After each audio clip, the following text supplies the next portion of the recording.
The old war had ended, but for him, peace never came. He was a father, a soldier, and a man who had given everything to protect his world. When the war was over, people celebrated in the streets. Fireworks lit the skies and victory songs filled the air. But his house remained silent, his table empty, his heart broken, because in his hands was the letter that destroyed his world. The paper was creased from how many times he had unfolded it. The ink was faded, but the words were carved into his memory like a knife into stone. Your daughter, Private Lyra, fell in battle. She died a hero, may her sacrifice be remembered. That was all it said. Cold, official, final. There was no body, no farewell, no chance to hold her hand one last time. Only a piece of paper and the sound of silence. Every night he sat with that letter, staring at it as if staring long enough might change the words. He remembered her laugh, soft and wild, like a spark in the dark. He remembered the way she ran into his arms when he returned from training. And he remembered the promise he had made to her mother.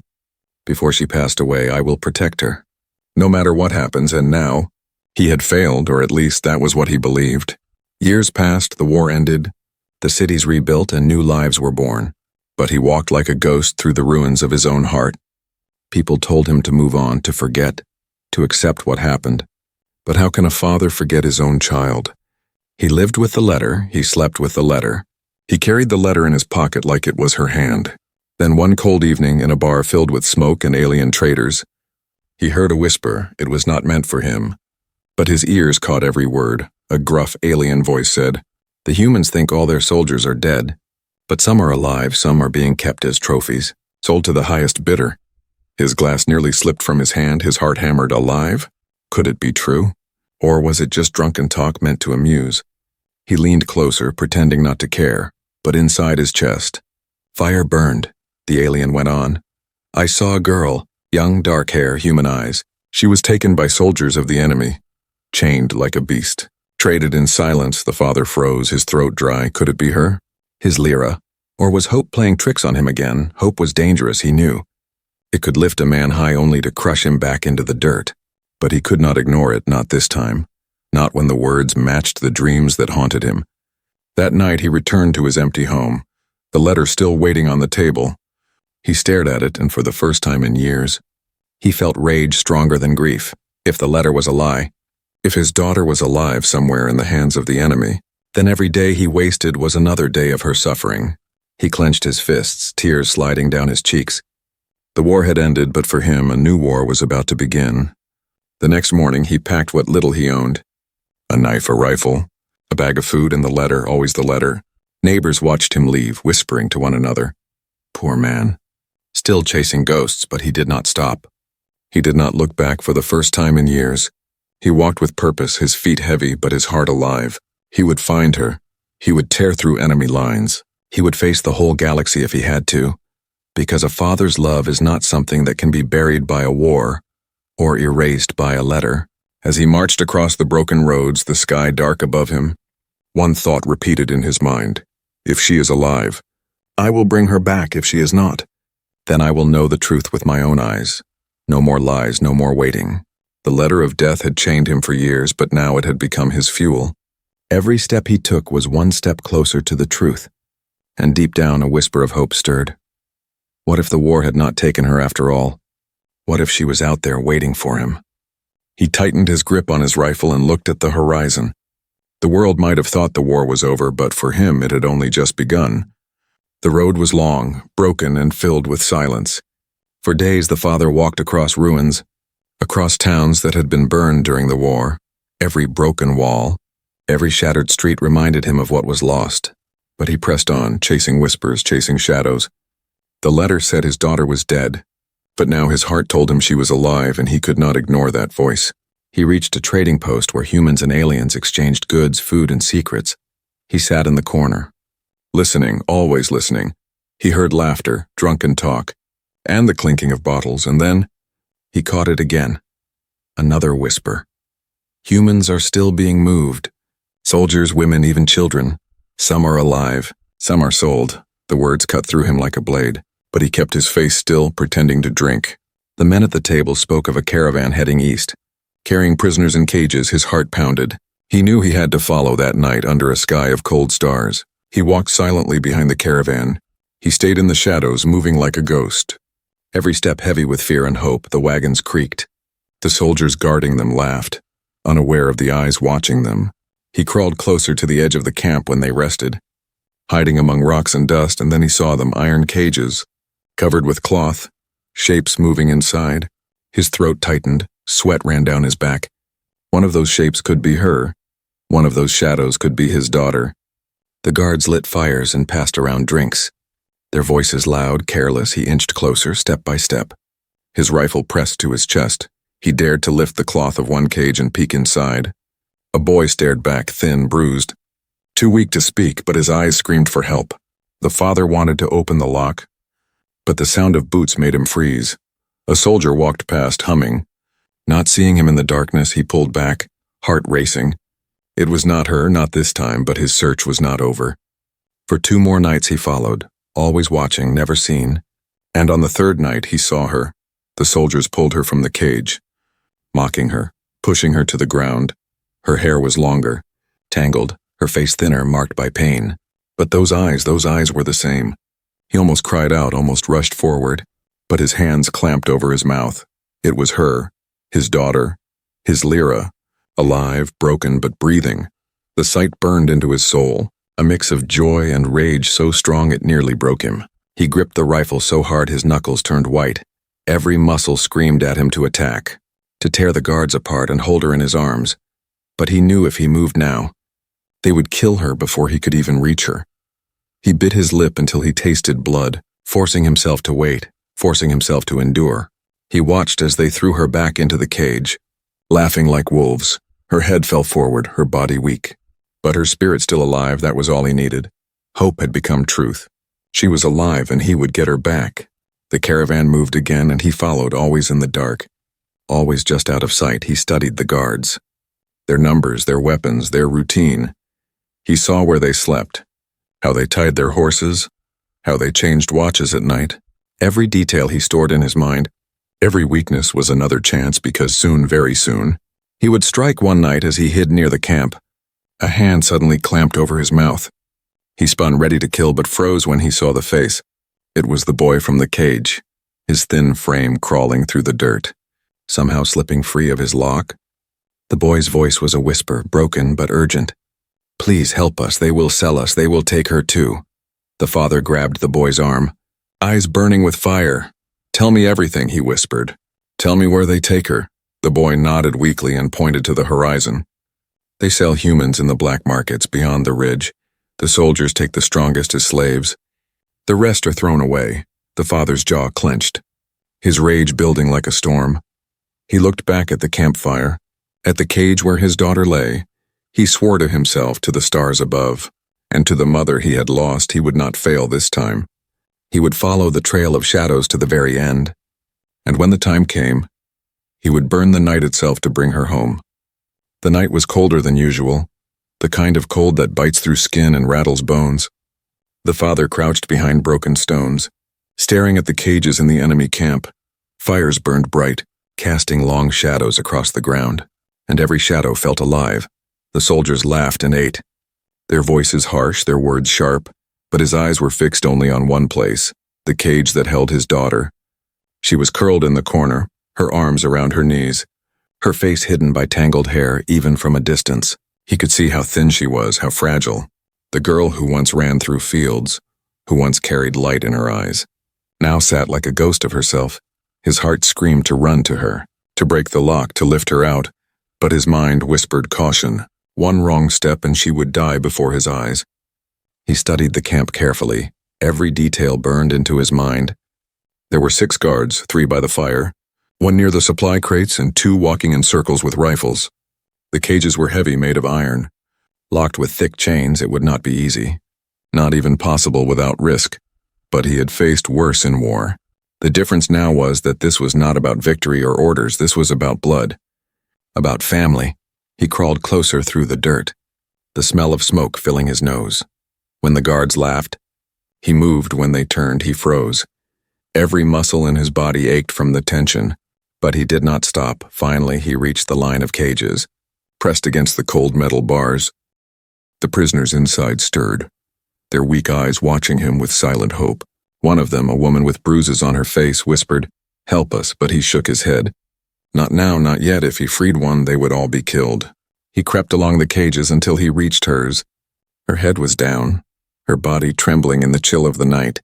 He whispered her name, soft, careful, Lyra, at first. There was no response, only silence. Then her head lifted slowly, her eyes met his, and his heart nearly stopped. It was her, truly her, alive.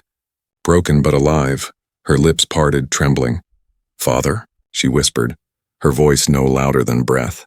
Tears filled his eyes, but he pressed a finger to his lips, begging her not to cry out. For a moment, time stood still, father and daughter staring at each other through cold iron. She reached her thin hand toward him, her fingers trembling. He pressed his own hand to the bars, their fingers almost touching through the gaps. His heart thundered in his chest, every beat telling him to break the lock to pull her out. But the sound of boots on dirt snapped him back. He slid into the shadows as a guard walked past, humming, swinging a rifle carelessly. The soldier didn't notice. But the moment was gone. The danger was too close. Lyra lowered her hand slowly, her eyes shining with tears. The father clenched his jaw, rage and pain burning inside him. He wanted to promise her everything. But words were dangerous, so he mouthed one word. Clear and strong. "Wait," she nodded weakly, and lay back down, pretending to sleep. He retreated into the dark, his fists shaking, his breath ragged from his hiding place. He watched the camp through the long night. He saw how the guards changed shifts, how one of them fell asleep against a barrel. He saw where they placed the keys, hanging on a hook near the fire. Every detail was a weapon. Every mistake they made was another chance. He counted the hours, the minutes, waiting for the moment the camp grew weakest. The cage was not just iron, it was the heart of the enemy, a place built to crush hope. But it had failed because inside that cage, he had found the reason to fight again. As dawn painted the sky with pale light, the caravan began to move. The guards loaded supplies, tied ropes to the cages, and pushed them onto wheeled platforms. The father followed from a distance. His eyes locked on hers. She sat inside, silent, her face calm, but her eyes burning with something new, faith. She knew he was there. She knew he would not abandon her again. And he swore to himself that he would tear the world apart if that was what it took. The trail grew longer, the shadows stretched, and his resolve hardened. Every step brought them closer to the black markets, to the place where she would be sold like an object, but he would not let it happen. Not while he still breathed. The cage might hold her now, but soon it would break, and when it did, the enemy would learn that a father's love is more dangerous than any weapon of war. The road stretched on for miles, and still he followed. Days turned into nights and nights into days, yet he never stopped, never let the caravan leave his sight. Dust clung to his boots. Sweat burned his eyes, but he didn't care, because in that iron cage behind thick chains and cruel laughter was his daughter. He had seen her. He had heard her voice, soft and trembling, but alive. That moment had changed everything. When the sun fell on the third evening, the caravan stopped near a ruined fortress. The soldiers built fires, their armor clanking as they settled down. The cages were dragged into the courtyard, stacked like trophies. From the shadows, he watched as the soldiers mocked the prisoners, throwing scraps of food like they were animals, and then his daughter was pulled from her cage again. A guard yanked her by the arm, forcing her to kneel in the dirt. Her hair fell across her face, but when she lifted her head, the firelight revealed her eyes. And in that instant all doubt vanished. It was her, his Lyra, the child he thought he had buried years ago. No letter, no lie, no war could erase the truth staring back at him. His chest tightened, his breath caught.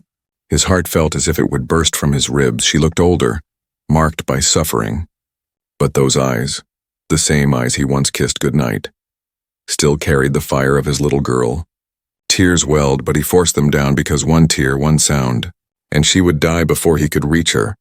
The soldiers laughed as they pushed her down, one of them lifting her chin with the edge of a blade. "Pretty little human," he sneered. "She'll fetch a fine price." The father's hands trembled on his rifle, every muscle screaming to move, to strike, to end them all, but he stayed still. Hidden among the broken stones, he had learned patience in war, and now patience was the only thing keeping her alive. From where he crouched, he could see the scars on her arms, the bruises on her neck. He could see the way she bit her lip, holding back her fear, refusing to let them see her break. Pride and rage battled inside him. Pride for her strength, rage for what they had done. He whispered her name under his breath, a promise, a vow. He would take her back no matter the cost.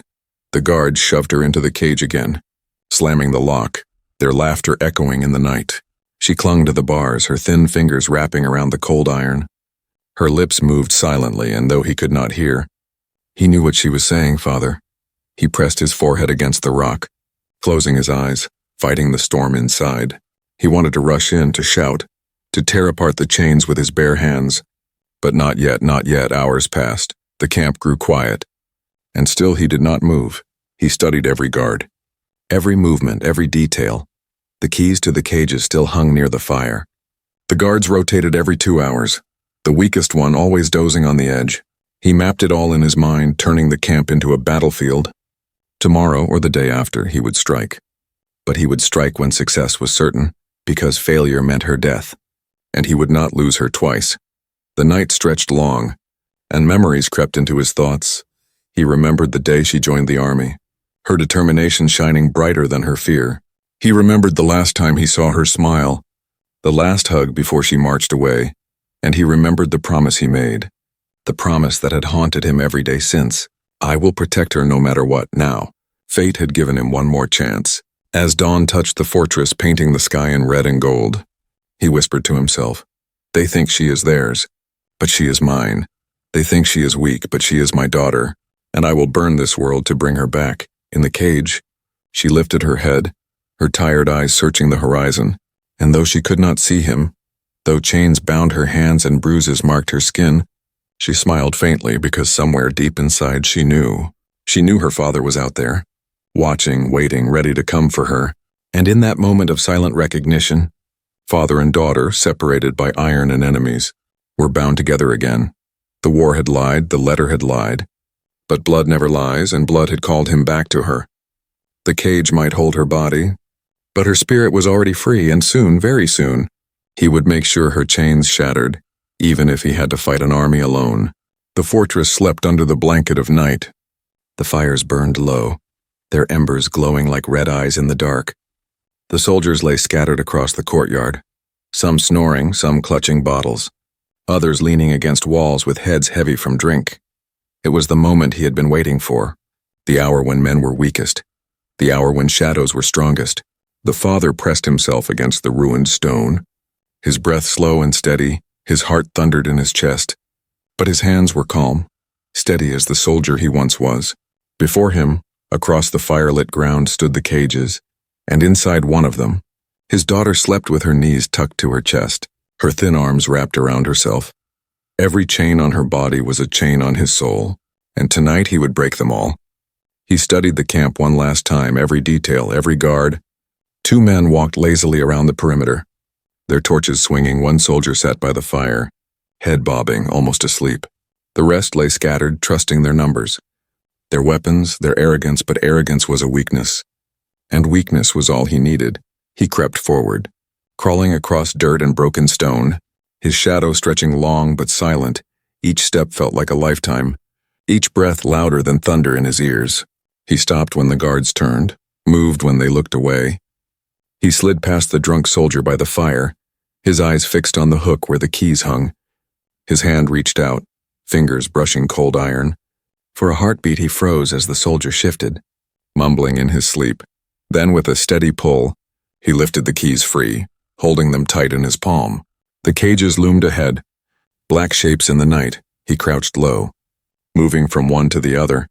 The prisoners stirred when they saw him, weak hands reaching through the bars, but he pressed a finger to his lips. Silence was their only weapon now. Finally he reached hers. Lyra was awake, her eyes wide, her face pale in the moonlight. When she saw him, she shook her head, tears in her eyes. She mouthed the word danger, warning him, begging him not to risk it. But he only pressed his hand to the bars, his eyes burning with fire. A father does not turn back, not when his child is within reach. He slid the key into the lock. The sound of metal against metal sharpened the silence. Every second felt like an eternity. Finally, with a click, the lock opened, the chain falling loose. The cage door creaked as it swung, and he froze, waiting. But no shout came, no alarm sounded. The soldier still slept. He reached inside, his hands trembling as he touched her arm. Her skin was cold, thin, but real, alive. "Father," she whispered, so faint he barely heard it. He lifted her into his arms, her frail body pressing against his chest. For the first time in years, he held her. And for the first time in years, hope felt real, but the moment was short. The torchlight shifted. Footsteps crunched against the dirt. One of the guards was coming closer, humming softly, his torch swinging. The father pulled back into the shadows, clutching his daughter against him. Every muscle in his body was tense, ready to kill if he had to. The guard stopped near the cages, yawning, scratching his head for a breath. The world stood still. Then, as if fate itself wanted them hidden, the guard turned and walked the other way. His torch fading into the distance, the father exhaled slowly, his grip on her tightening. He moved swiftly now. Every step careful but urgent. He passed the cages, the fire. The sleeping soldiers. His daughter clung to him, her weak hands gripping his shirt. Every heartbeat brought them closer to freedom. Every breath was a prayer to survive the night. He reached the broken wall where he had been hiding. He set her down for a moment, brushing the hair from her face. Her eyes glistened with tears, her lips trembling. "I thought you were gone," she whispered. "And I thought I had buried you," he answered, his voice breaking. "But death lied to me. And now I will never let you go again." They embraced, father and daughter, bound by blood, bound by pain, bound by love that refused to die. But the fortress was not blind forever. A bottle fell somewhere. A soldier stirred. A torch swung higher. The night of silence was ending. The alarm had not been raised yet. But it would come, and when it did, every sword, every rifle, every beast of war would be turned against them. The father lifted his daughter once more, his body heavy with exhaustion, but his will burning brighter than fire. The silent rescue had begun, and there would be no turning back. He would carry her through the darkness, through fire and blood if he had to, for now she was free from her cage. And nothing, not chains, not soldiers, not even death, would take her from him again. The fortress slept no longer. The moment the father carried his daughter into the shadows, fate struck its cruel drum. A soldier stirred, his eyes blinking open, his gaze falling on the empty cage. For a heartbeat he stared, confused. Then his scream cut the night like a blade. "Escape, the girl is gone." Chaos exploded, torches flared, boots pounded, and the once quiet night turned into a storm of noise. The father's heart thundered. His daughter's weak arms clung tighter around his neck. He ran, every step heavy, his body screaming with exhaustion, but he did not stop. Shouts filled the air. Rifles clanged, the alarm bell rang, the hunt had begun. He pressed her against the ruined wall, forcing her to crouch low. "Stay here," he whispered, "no matter what. Do not move until I call you." Her eyes widened with fear. "Father, don't leave me," she begged. He touched her cheek with a trembling hand, his voice fierce. "I am not leaving, I am fighting, and I will come back for you." Then he turned, rifle in hand, the weight of years of grief and rage fueling every step. The first soldiers rounded the corner, torches lighting their path, rifles raised. He fired, the sound tearing through the night. One soldier fell, another staggered back. The rest shouted, rushing forward. He moved like he had in the old war. Swift, brutal, merciless. His body remembered every move, every strike, every way to kill. And tonight he fought not for orders, not for medals, but for blood. More soldiers poured from the fortress, their boots hammering the ground. He ducked behind broken stone, his rifle cracking again and again. Sparks flew. Bullets tore the air, dust and fire filled the night. One soldier rushed close, blade drawn, but the father caught him by the arm and slammed the knife into his throat.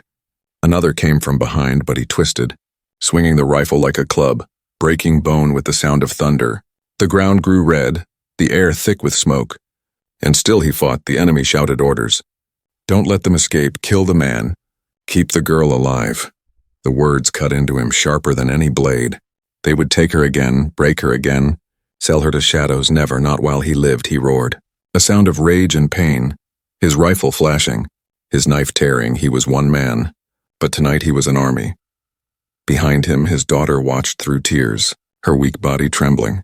She had thought her father dead, thought the war had taken him forever. And now she saw him like a storm, like fire given flesh. Every strike was for her. Every drop of blood spilled was for her. Her heart ached, but hope burned brighter than fear. The soldiers regrouped, circling, their numbers growing. Arrows hissed through the air, striking stone inches from his head. He ducked, rolled, fired again, one arrow grazing his arm, blood soaking his sleeve, but pain meant nothing. Not when she was behind him, watching, waiting, alive. He gritted his teeth and charged, slamming into two guards, throwing them against the wall. Another blade tore his side, but he twisted, stabbing the attacker before the pain could drop him.